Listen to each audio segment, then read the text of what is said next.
খুলে দেন দুয়ার, চলে যাক শ্রমিক মাত্র 85,000 টাকায়। এই চেইনটা ভেঙে দেন, খান খান করে দেন। যে প্রবাসীরা সরকারি দলের নয়, বিরোধী দলের নয়, তারা বাংলাদেশের। প্রবাসীরা আমাদের সমাজের অংশ। এই প্রবাসীদের নিয়ে এখানে আমরা 2.25 ঘন্টা আলোচনা করেছি।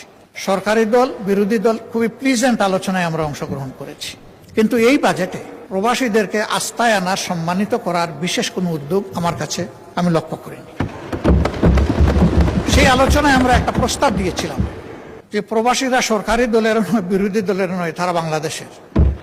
এই সংসদ থেকে একটা বিশেষ কমিটি বা টাস্ক ফোর্স করা হোক, যারা এই বিষয়গুলা নিয়ে মুভ করবে, দেশে দেশে তাদের সমস্যাগুলা চিহ্নিত করে তার সমাধানের চেষ্টা করবে। আমাদের প্রবাসীরা বিদেশে যাওয়ার সময় তার যেটুকু যোগ্যতা আছে, এই যোগ্যতার সাথে যেটুকু সামর্থ্য আছে সব উজাড় করে দিয়ে বিদায় হয়। জায়গা জমি বিক্রি করে, ধার দেনা করে যায়, হালের বলদ বিক্রি করে, এগুলা করে তারা বিদেশে যায়। এই যেতে গিয়ে তারা বিড়ম্বনার শিকার হয়। মালয়েশিয়া একটা গুড হাব, যেখানে আমাদের প্রায় 20 লক্ষ লোক থাকে।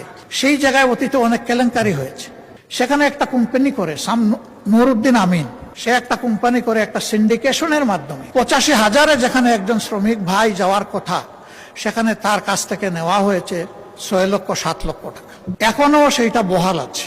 আমি এই গণতান্ত্রিক সরকারকে অনুরোধ করব, হাত দেন, ভেঙে দেন সিন্ডিকেট, খুলে দেন দুয়ার, চলে যাক শ্রমিক মাত্র 85,000 টাকায়। যারা জেলের ভিতরে আছে তাদেরকে মুক্ত করার জন্য আমাদের মাননীয় প্রধানমন্ত্রী তার সফরে কথা বলেছেন, ধন্যবাদ।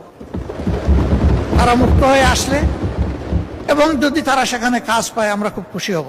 এদের কোনো দোষ নাই, এরা বুঝে নাই কোনটা জালিয়াতি আর কোনটা সঠিক। দালালের খপ্পরে পড়ে তাদের ভাগ্যে আগুন জ্বলছে।